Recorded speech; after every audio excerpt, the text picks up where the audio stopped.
بسم اللہ الرحمن الرحیم۔ محترم ناظرین، السلام علیکم ورحمۃ اللہ وبرکاتہ۔ پاکستان نے ایران سے اپنا سفیر واپس بلا لیا، ایرانی سفیر کو واپس نہ آنے کی ہدایت۔ تفصیلات کے مطابق پاکستان نے بلوچستان واقعے پر اپنے سفیر کو واپس بلا لیا ہے، جبکہ ایرانی سفیر کو بھی پاکستان واپس نہ آنے کی ہدایت کر دی گئی ہے۔ ترجمان دفتر خارجہ نے نیوز بریفنگ میں کہا ہے کہ پاکستان نے ایران واقعے پر رد عمل میں اپنے سفیر کو واپس بلا لیا، جبکہ ایران کے پاکستان میں سفیر جو اس وقت ایران ہی میں ہیں ان کو پاکستان نہ آنے کا کہہ دیا ہے۔ نیوز رپورٹ کے مطابق پاکستان نے ایران کے ساتھ تمام اعلیٰ سطح کے تبادلوں کو بھی معطل کرنے کا فیصلہ کیا ہے۔ قبل ازیں پاکستان نے ایران کی جانب سے اپنی فضائی حدود کی بلا اشتعال خلاف ورزی کی شدید مذمت اور ایرانی ناظم الامور کو دفتر خارجہ طلب کر کے شدید احتجاج کیا تھا۔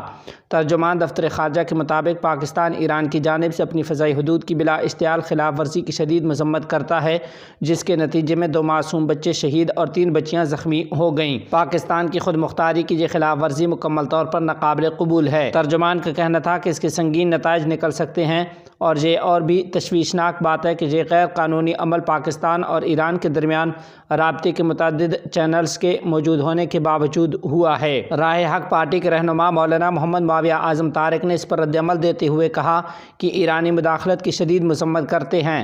ایران نے ہمیشہ پاکستان کو عدم استحکام سے دوچار کرنے کی ناکام کوشش کی ہے۔ مولانا معاویہ اعظم کا کہنا تھا کہ بالخصوص بلوچستان میں دیرپا امن کے لیے ایران کے حوالے سے واضح پالیسی مرتب کرنے کی ضرورت ہے۔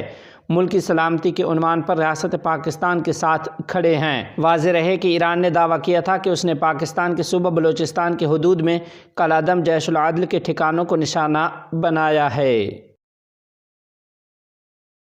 مولانا طارق جمیل کا دورہ جامعہ اشرفیہ لاہور، محتمم مولانا حافظ فضل الرحیم اشرفی سے ملاقات اور طلباء سے خطاب۔ تفصیلات کے مطابق عالمی مبلغ اسلام مولانا طارق جمیل صاحب نے ملک کے معروف دینی ادارہ جامعہ اشرفیہ لاہور کا دورہ کرتے ہوئے محتمم مولانا حافظ فضل الرحیم اشرفی، نائب محتمم و ناظم اعلیٰ مولانا قاری ارشد عبید سمیت دیگر علماء و اساتذہ سے ملاقات کرتے ہوئے مختلف دینی علمی امور پر باہمی تفصیلی گفتگو کی۔ اس موقع پر محتمم مولانا حافظ فضل الرحیم اشرفی صاحب دامت برکاتہم العالیہ اور دیگر علماء کرام نے مولانا طارق جمیل صاحب سے ان کے بیٹے عاصم جمیل کی وفات پر اظہار تعزیت کرتے ہوئے مرحوم کے لیے دعائے مغفرت کی۔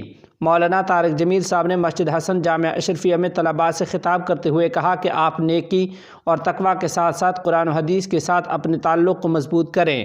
آپ کو بہترین عالم دین، امام و خطیب بننے کے ساتھ ساتھ ایک اچھا دین کا داعی اور مبلغ بننا ہے، اور اس کے لیے اپنے آپ کو اکابرین اور اسلاف کے نقش قدم پر چلتے ہوئے نسل نو کو دین کے قریب لانے کے لیے دعوت دینے کا نبوی طریقہ اور اسلوب اختیار کرنا ہوگا۔ انہوں نے مزید کہا کہ آپ کو صرف امام مسجد ہی نہیں بلکہ دین کا بہترین داعی اور مبلغ بھی بننا ہے۔ اس موقع پر مولانا طارق جمیل صاحب کا کہنا تھا کہ انگریز کے خلاف تحریک ریشمی رومال کے بانی شیخ الہند حضرت مولانا محمود حسن دیوبندی رحمۃ اللہ علیہ کے ہمراہ مالٹا کے جزیرہ میں 3 سال تک قید رہنے والے شیخ الہند کے قابل فخر شاگرد حضرت مولانا عزیر گل صاحب رحمۃ اللہ علیہ سے اجازت سند حدیث حاصل کی تھی، وہ میں ان تمام طلباء کو اجازت سند حدیث دیتا ہوں۔ اس موقع پر مولانا مفتی شاہد عبید، مولانا عبد المتین قاسمی، مولانا ناظم اشرف، مولانا اویس حسن، مولانا سعد بن اسد، مولانا مجیب الرحمن سمیت دیگر اساتذہ اور علماء کرام موجود تھے۔ بھارتی سپریم کورٹ نے صدیوں پرانی مسجد کے بارے میں سروے رکوا دیا۔ تفصیلات کے مطابق بھارتی سپریم کورٹ نے اتر پردیش میں قدیم اور تاریخی شاہی مسجد کے منظر ہونے کے لیے کیے جانے والے سروے کو رکوا دیا ہے۔ بھارتی میڈیا کے مطابق سپریم کورٹ میں متھرا کی قدیم مسجد کی قسمت کا فیصلہ کرنے کی سماعت جسٹس سنجیو کھنہ اور جسٹس دیپا نکادتا نے کی، جنہوں نے مسجد کی انتظامیہ اور انتہا پسند ہندو جماعت کا موقف سنا۔